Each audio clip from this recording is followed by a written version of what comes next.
When you find out the person you're falling in love with isn't into you, it means it's not going to work out. And it's a terrible feeling, especially if you were abused or neglected when you were a kid. And there's this huge temptation when you're in that unbearable kind of pain to escape ending that relationship by instead abandoning yourself, your values, what you want out of life, your self-respect. If you have childhood PTSD, when you think someone's about to leave you, you've probably become way too good at becoming whatever kind of person you think might not get left. Meaning you turn yourself into whatever it takes so they'll stay in your life. Maybe you pretend you're happy to be just friends even when your heart is breaking. Maybe you volunteer to be friends with benefits, even though for you the only benefit is not having to face for a little while longer that it's not going to turn into true love.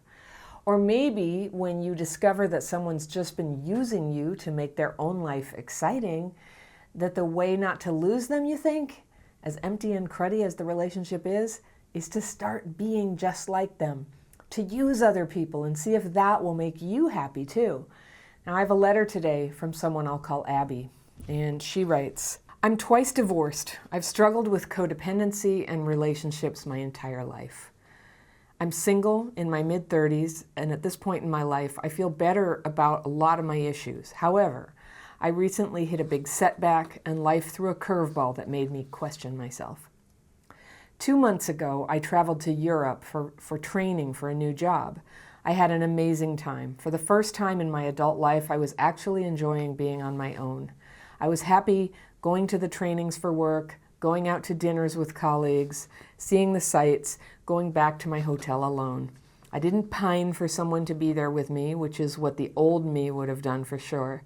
I used to think that if you don't have someone with you, experiences aren't as valuable. Sometimes I wonder if I still feel this way.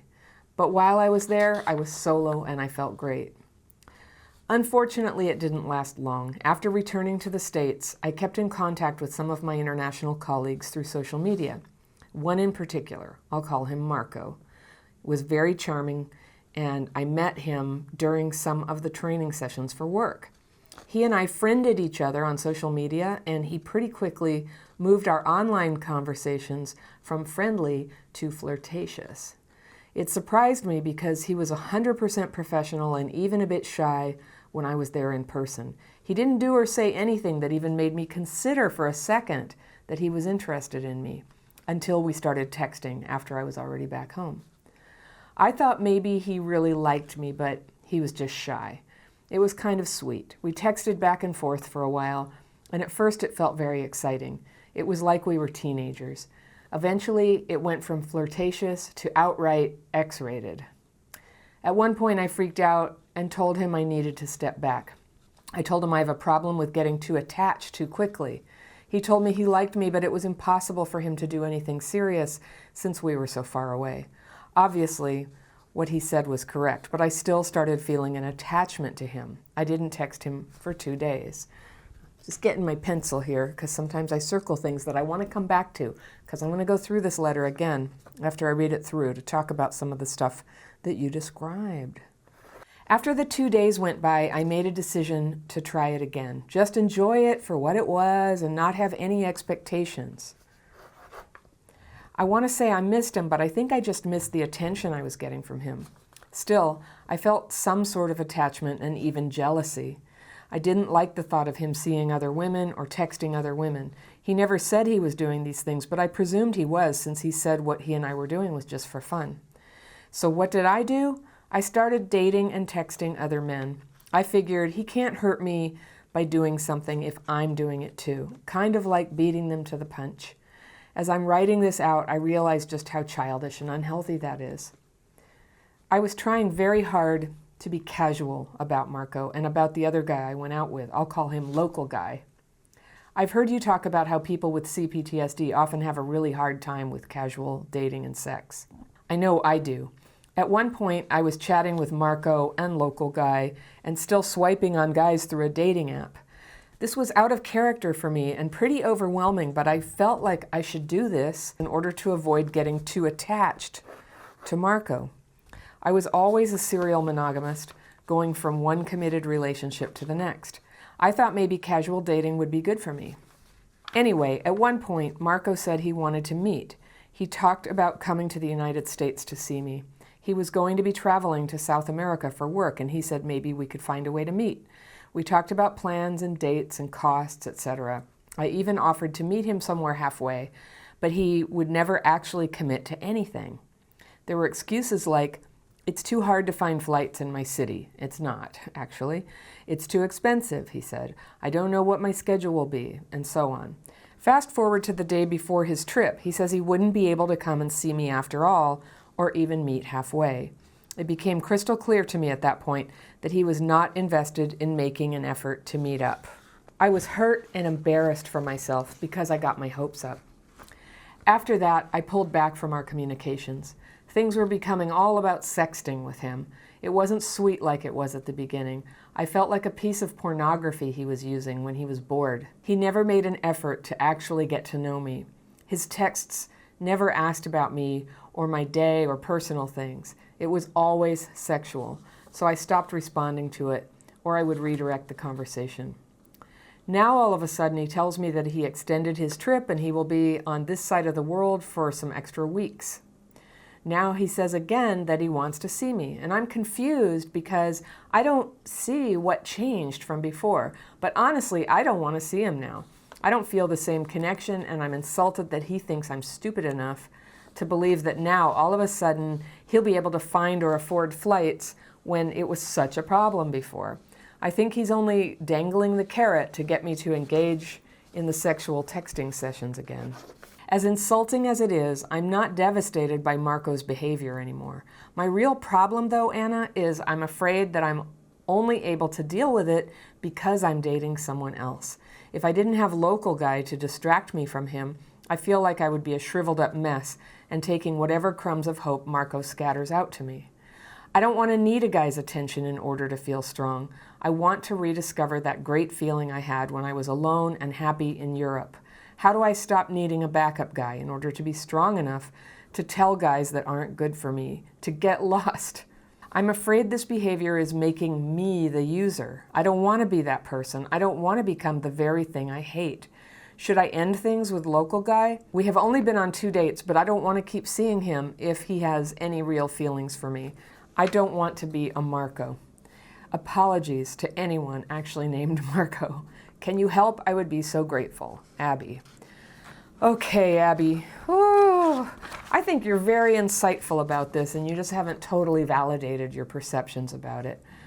So I can sure see how this happened. Let's go through your letter. I'll take it line by line and give you what insight I can. All right. Twice divorced. Ouch. All right. So that's painful. I know. And you've struggled with codependency and relationships your whole life. So codependency sounds to me like you have put up with people behaving in an addictive way or in some sort of way that was unacceptable and not present for you, but you made it work for them. That's what I'm thinking you mean by codependency. So I'm just going to lay that out there as the foundation of what you're saying about yourself. You're single, you're in your mid-30s, and at this point you feel a lot better about your issues. But you hit a big setback and life threw a curveball that made you question yourself. Okay, so good that you're questioning yourself. That's what curveballs are good for. And it sounds like you got through this without serious damage done. All right, you didn't say, being in your mid-30s, for somebody who wants to have kids, there's this, other factor. You haven't mentioned that, so I won't address it. But if you do want to have kids and you're looking for that husband to have the kids with, I would just say that everything I'm going to say, double speed it. It's time to recover for real, like real quick. Okay, but you might as well recover as fast as you can. All right, so 2 months ago, you traveled to Europe for training. You had this amazing time. I relate to that. I've had that experience before. I didn't pine for someone to be there with me, which is what the old me would have done for sure. I used to think that if you don't have someone with you, experiences aren't as valuable. But while I was there, I was solo and I felt great. I relate so much to this, Abby. I've had that experience. And what I just want to point out to you is that one day you can have a relationship where you still get to have that good, free feeling of being yourself and enjoying life and not being all strung out on a guy. All right? It's not like either you're alone and you're happy or you're pursuing a relationship and all your energy is hemorrhaging out of you. It doesn't have to be that way. It's happening right now, and we're going to talk about why. Okay. So unfortunately, it didn't last long, and after returning to the States, I kept in contact with some of my international colleagues through social media.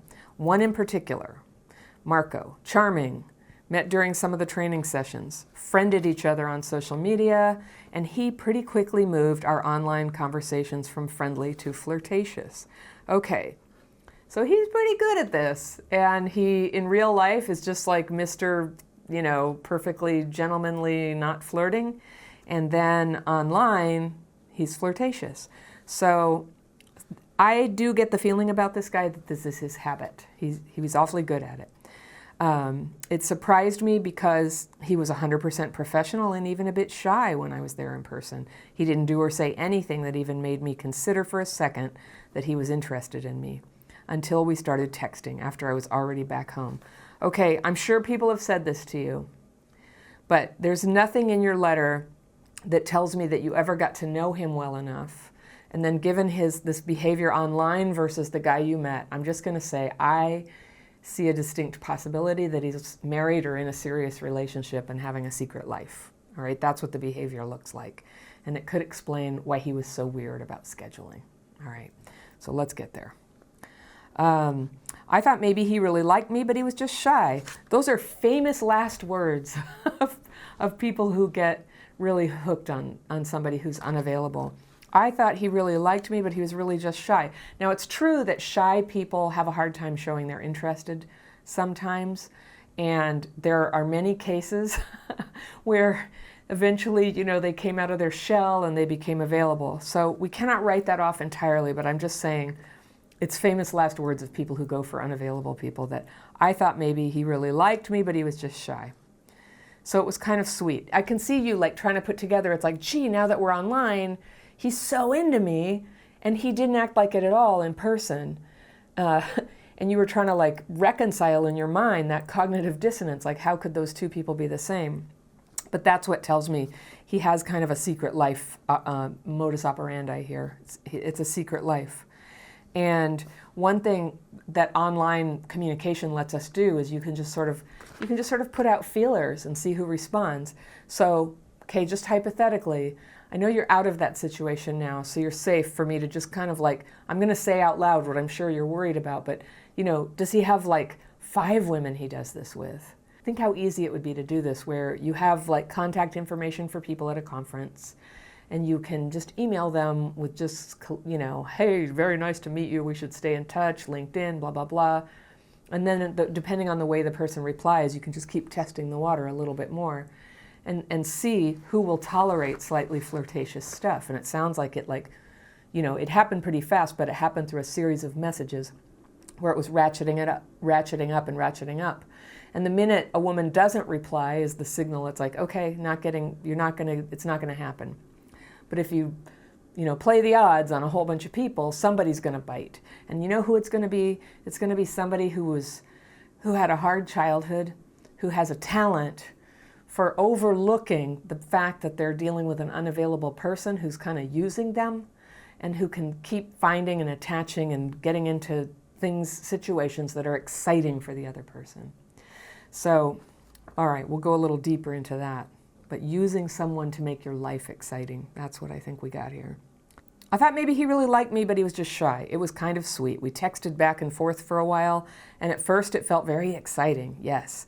It was like we were teenagers. Okay, that's high. This is like a drug now. It's great. Eventually it went from flirtatious to outright X-rated. At one point I freaked out and told him I needed to step back. He told me he liked me, but it was impossible for him to do anything serious since we were so far away. And I'm just going to say, I have a feeling it was impossible for him to do anything serious, even if he lived next door. So obviously, you say, Abby, what he said was correct, but I still started feeling an attachment to him. I didn't text him for 2 days. Okay, there's where your CPTSD just hijacked your thinking. So you started to feel attachment when somebody was just starting to, who barely knew you, was talking in an X-rated manner to you. And then you didn't text him for 2 days. So the confusion enters in, right? That's what happens with CPTSD. You're like, I have feelings for him. I can't reconcile that with this like shitty behavior that he's giving me. And I know, I'll just attach. And that's what we do. The word crap fit. We talk about it in so many videos. And that's the word I made up for the way we're so good at fitting ourselves to unacceptable situations and people. Because you're like attaching. You're ready for like a love bond. You're ready to have a committed relationship with somebody and be in love. And that's what's activating in you. And you know what? That's not your fault. That's really natural. This guy, I could see like perhaps he knows people who are just like, oh yeah, I just want to say stuff online. Maybe that's possible and legit. But I'm quite confident you didn't give him signals that you are one of those people. You're saying, I get too attached. So at this point, he flips into somebody who's not just like having fun with you, he's manipulating you. Although he was straightforward and said that it can be nothing serious, and maybe he spared your feelings by saying it's because of the distance. But you started to feel an attachment to him after 2 days. So he should have seen red flags at this point, but he's not writing to me, so I'm not going to respond to that. I'm just like, I think it's pretty obvious that you were kind of serious about it. You thought this was serious. And for anybody to continue with somebody who's showing signs that they think it's serious when they themselves are not serious, oh, that's hurtful, that's using them, that's taking advantage. And I think we're going to talk about that, right? When we talk about the local guy. All right. So after the 2 days went by, I made a decision to try again. There's your CPTSD again. It's like, somehow I feel dirty, I feel gross, I feel like this guy's using me. I know, I'll try again. I'm not making fun of you, I know this so well. It's like your mind can kind of crap fit and just go, wait a second, I think if I try again, this could be different. And here is where you abandoned yourself. You said, I'll just enjoy it for what it is and not have any expectations. All right, so this is one of my least favorite things about contemporary culture is that there's some kind of premium placed on not having expectations. It becomes something that we become ashamed of having. And I just want to tell you, Abby, I'm going to encourage you to get very in touch with your expectations and let them be real to you and let yourself stand up for them. If your expectations are that somebody's like behaving in a sexual manner towards you, if you expect them to have that indicate that they are seriously interested in you, then have that expectation. You're going to have corresponding boundaries that include all kinds of things like communication and a willingness to walk away. But the expectations can be front and center about who you are and what you want and what you're looking for. You'd be so surprised when you wear your expectations on your sleeve. I want a real romance. I want somebody who loves me. You'd be surprised if you own it and it's out there, how much that can show up for you. But when you disown it like this and say, oh, I just won't have expectations, that's how I'll resolve this problem, well, then what you get is somebody who does not fulfill your expectations. So you say, I want to say I missed him, but I think I just missed the attention I was getting from him. I don't know, having a crush on somebody or beginning to fall in love, that part's normal. That part's normal. It's just that your CPTSD was able to keep kind of staying in that mode with somebody who just kept sending you these awful signals that it's not going to work out. All right. You said, I didn't like the thought of him seeing other women. Oh yeah, and you became even jealous. You felt attachment, jealousy, and you didn't like the thought of him seeing other women or texting other women.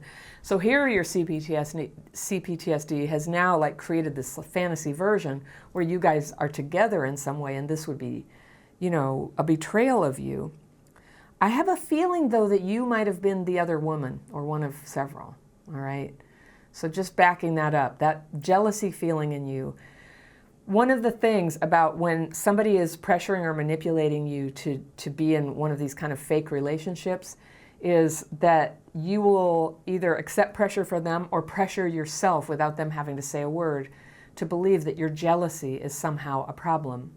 But your jealousy is part of your natural expectation of a monogamous relationship. That's where it comes from. It just comes from that's what you want. You want to be with somebody who doesn't see other people. You get to want that, and in fact, you get to have that. But the path to having that means not having stuff like this. So we'll get there. He never said he was doing those things, seeing other women, but I presumed he was, since he said what he and I were doing was just for fun. Yeah. Fun for who? Not for you. Okay. Painful. Isn't that funny? It's fun. It's fun. Just enjoy it for what it is, right? But actually it's just like the proof is in how do you actually feel? You're miserable.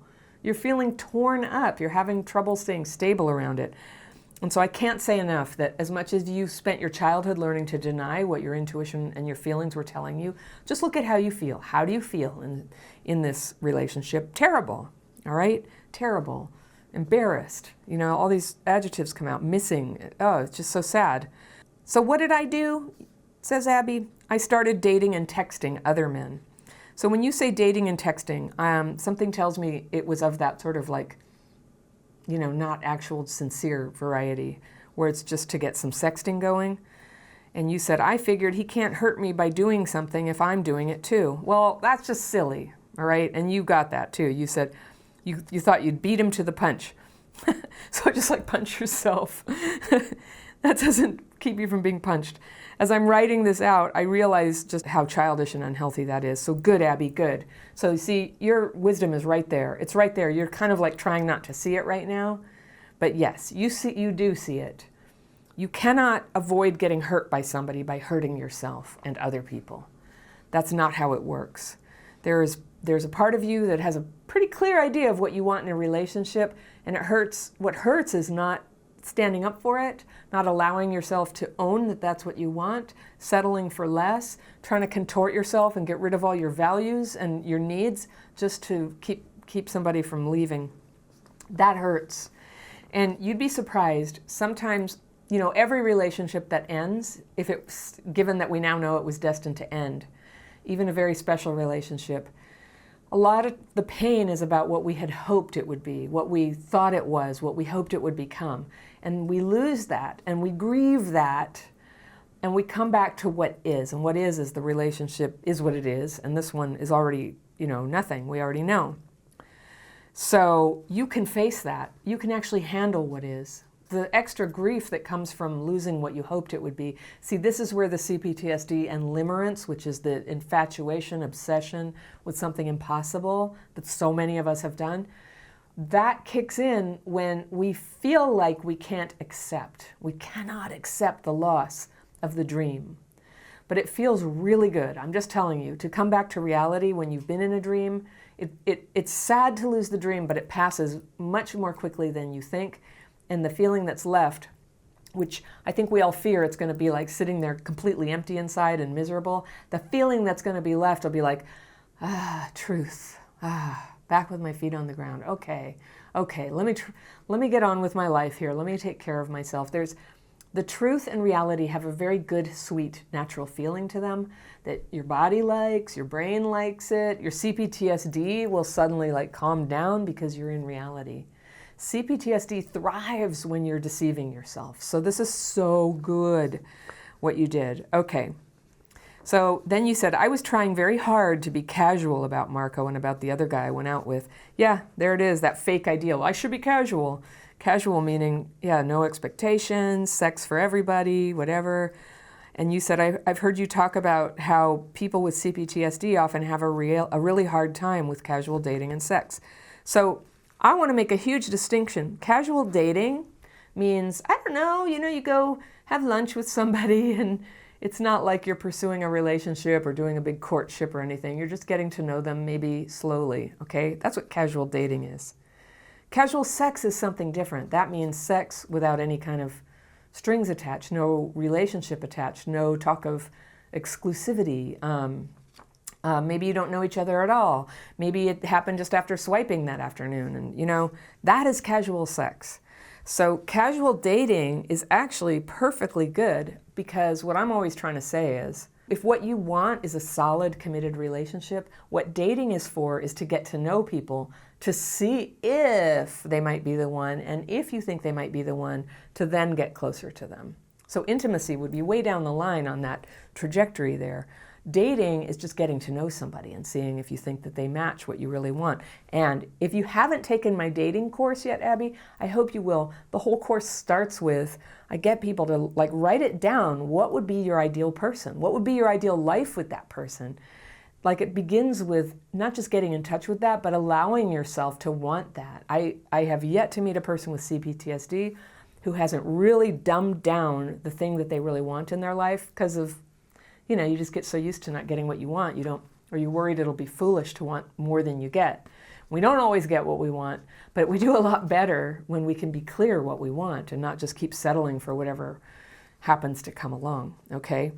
So casual dating is fine to get to know somebody. Casual sex is a different thing.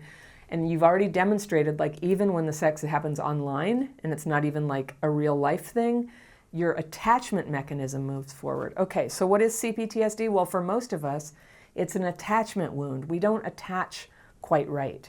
It goes too fast, it can't happen, we lunge in, we grab on, we push away. You know, our attachment mechanism is like a dog you get from the pound, right?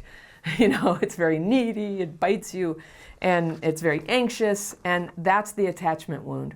So when we're healing CPTSD, we're healing that attachment wound along with it, and then when it does come time to meet somebody and begin to attach, the ideal way to attach, I mean, we're never going to be perfect, but a better way to attach would be just kind of like in a gradual ramp up, rather than I like somebody, they like me, bam, you know, I'm planning the wedding. You don't want to do that. That leads to pain. That's where that feeling of embarrassment comes from. It's just kind of like, oh gosh, I was out of touch with reality. So a slow ramp is what dating looks like when you're doing it kind of with your whole awareness and not trauma, you know, governing it and going, oh my gosh, you better like grab on and make this work or you're going to be alone again. And being alone is so terrible.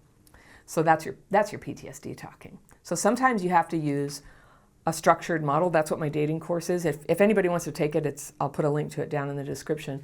But you date on a structured plan so that you have guardrails so that even when your mind is like, oh, I don't even care anymore, I just want to rush into this thing, you've just made yourself a couple of guardrails about like, but I'm not going to because I have a plan about how often I'm going to see somebody, you know, for the first several months, and where I've decided that intimacy can happen and when I feel that it's too early. Right? When that's decided in advance, it's a lot easier to stick with it rather than just, oh, I don't know, whenever it happens. So if you can get to know somebody for a while before any kind of intimacy happens, before engaging that attachment part of you, you're going to find out a lot about them. Like, you know, maybe they're a jerk, or maybe you're incompatible, or maybe they're married, you know, like, okay. Abby says, at one point, I was chatting with Marco and local guy and still swiping on guys through a dating app. And this was out of character for me and pretty overwhelming. Red flag, when you go out of character for yourself and not in a good way, that's a red flag that someone is not the one, just saying, okay?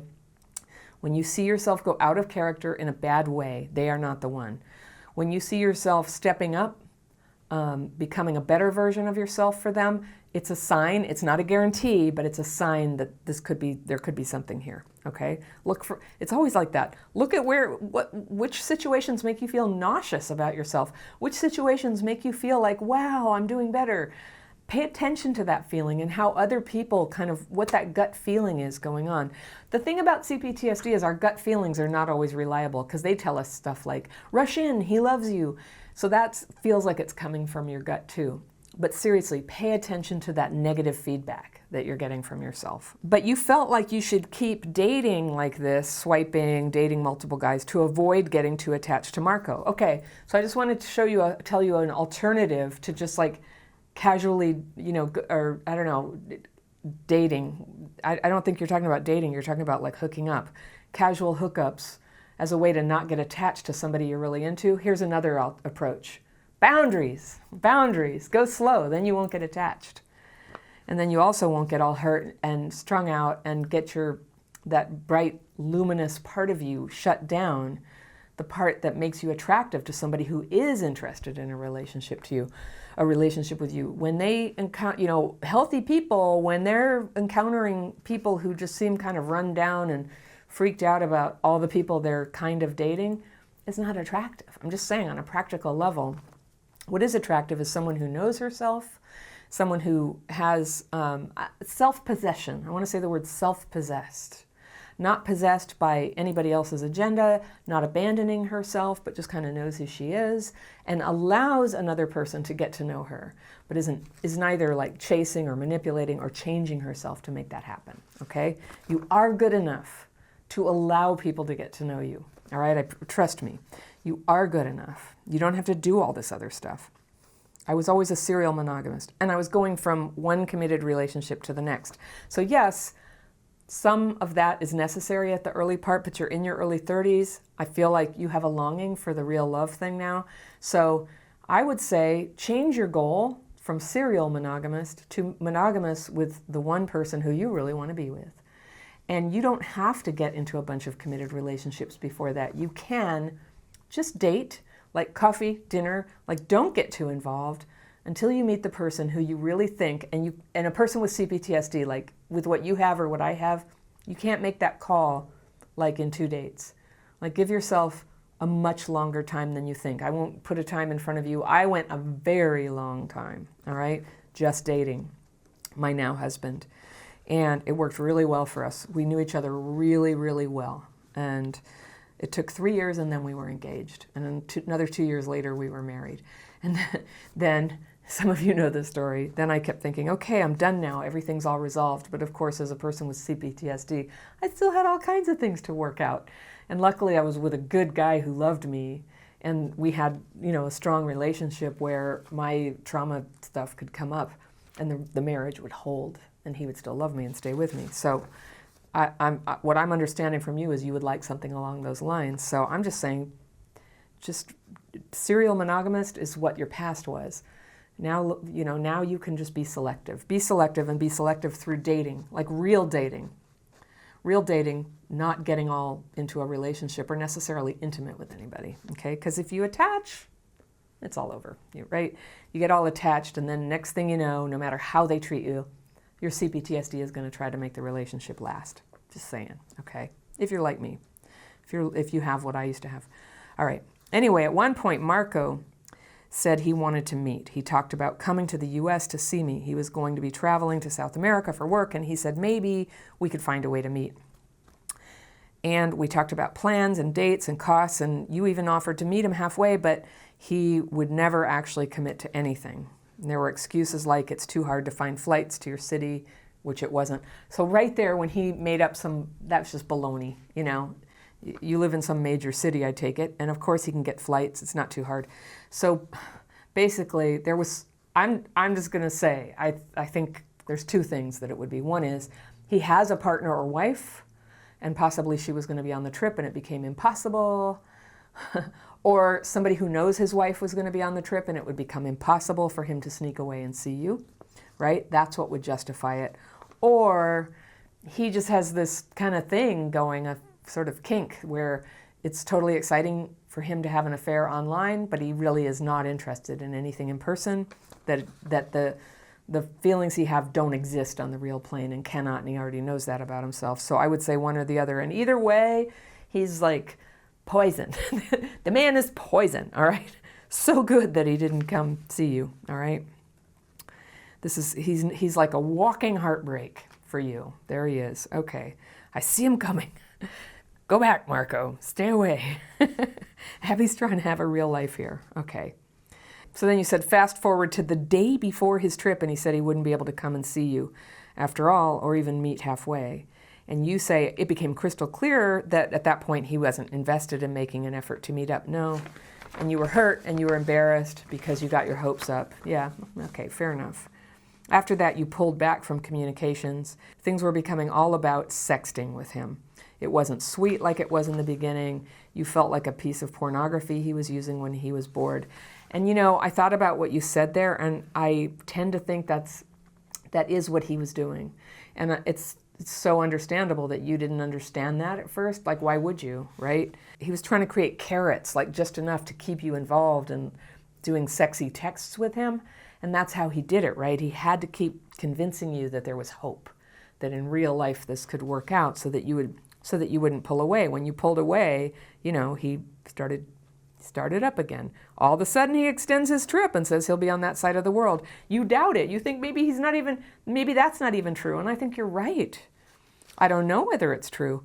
So you say you're confused because you don't see what changed from before. That's right. He's hiding from you what changed. If he was seriously interested in you, you would have a reason you could understand. But honestly, you don't want to see him now. Yay, Abby! Yay, everybody down in the comments. Give Abby some love and some encouragement. Yeah, don't see him now. I don't feel the same connection, and I'm insulted that he thinks I'm stupid enough to believe that now all of a sudden he'll be able to find or afford flights when it's such a problem before. And you said, I think he's only dangling the carrot to get me to engage in sexual texting again. Yay, Abby's intuition. You're seeing it. You're seeing it. I think you're probably right, and I'm just proud of you. You can see it.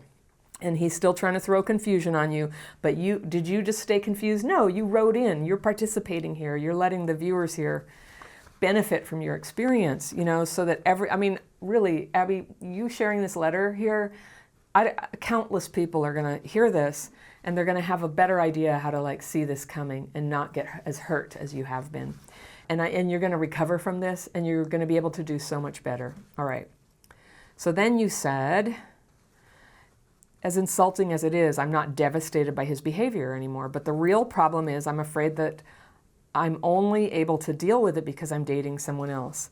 Yeah, so it's a well-known thing, right? That's one way to get over a heartache, is to involve yourself with somebody else. And you haven't been very specific here, but it sounds like it's kind of a yucky, sleazy arrangement with local guy. You're not interested. He's a distraction. So you said, I feel like I would be a shriveled up mess and taking whatever crumbs of hope Marco was giving you. So yeah, you're basically borrowing from somebody else's life so that you don't have to deal with your life. And I don't see any way that comes out good. I'll tell you again, you can face the pain of the loss of Marco. And you can also feel proud of yourself for stepping back and walking away, and for just being able to perceive, this isn't what you're looking for. No harm done. No harm done, okay? You got out of it. You got wiser. You got clearer about what you wanted, and you can keep going with that, So now there's this one little hang up, is that you've brought this guy in as a crutch, as an emotional crutch, because you think you can't deal with facing that delicious fresh air of reality, but you can. But it doesn't feel good, does it? And it just has a smell like yesterday's dirty dishes, right? You don't want to have that. All right. So I don't want to need a guy's attention in order to feel strong. That's a good goal, but I'll also tell you that it's okay and it's human to feel stronger for a while when you're kind of falling for somebody. That's why it's so fun, okay? But then it's also strong to go, oh wait, this isn't the one, and then carry on into your future. I want to rediscover that great feeling I had when I was alone and happy in Europe. How do I stop needing a backup guy in order to be strong enough to tell guys that aren't good for me to get lost? You can. And actually, local guy, I hope you're not talking about him, because it doesn't sound like he's done anything bad to you. Because you said, I'm afraid this behavior is making me the user. And it's like, Abby, yeah, it is. It is, actually. So we're going to look at this in a different light of how do you make good on this, all right? I don't want to be that person. I don't want to become the very thing I hate. Should I end things with local guy? Yes. You say, we've only been on 2 dates, but I don't want to keep seeing him if he has any real feelings for me. Well, I can't think of a better reason to stop seeing somebody than that you don't want them to have feelings for you. Isn't that weird how it came to that? But it did. I don't want him to have real feelings for me. So it's only been 2 dates, and there's a way to do this that's as kind as can be. And it doesn't matter what his motives were, you can just be as kind as possible to him. And, you met him online, and that's totally acceptable to stop seeing somebody after 2 or 3 dates, or any amount of dates. You can leave a relationship no matter how long it's been going on. But in those early stages, you just say super kindly, if they call you again, you can call them proactively, but after 2 dates, I just say, well, if he asks you to go out again or texts you, you can say, you know what, local guy, you're awesome. You're really great. I just kind of have gotten clear in myself. I feel like this isn't the relationship for me, but thank you so much for the time we spent. I wish you the best. And that's what you do. Just honor him, set him free to go get the kind of relationship where he gets appreciated for being him. You get to have some time to recover now. Rather than trying to fix your wounds by plugging in some other guy, you get to just heal. You get to heal and work on your CPTSD recovery and get clearer about what you want so that you can start to change how you operate. What are your boundaries? What is a reason to go on a date with somebody? What is a reason to say no to somebody? So yeah, I cover all those steps in my dating course. The link is down below if you want to look at it. But this is your chance. This is a beautiful time in your life to get clearer about what you want. And we can just thank even Marco for helping you get clearer about that, okay? If any of you watching this think that your childhood trauma may have affected the way that you choose partners and it's affected your relationship life, I have a quiz down below, the dating quiz, and you might want to take that and check the common symptoms that show up in people who have been through trauma. You might find out that the symptoms you're experiencing are really normal for people who have been through what you've been through. And if you like this topic, I've got a video lined up for you about getting abandoned. Why does it keep happening? And that video is right here, and I will see you very soon.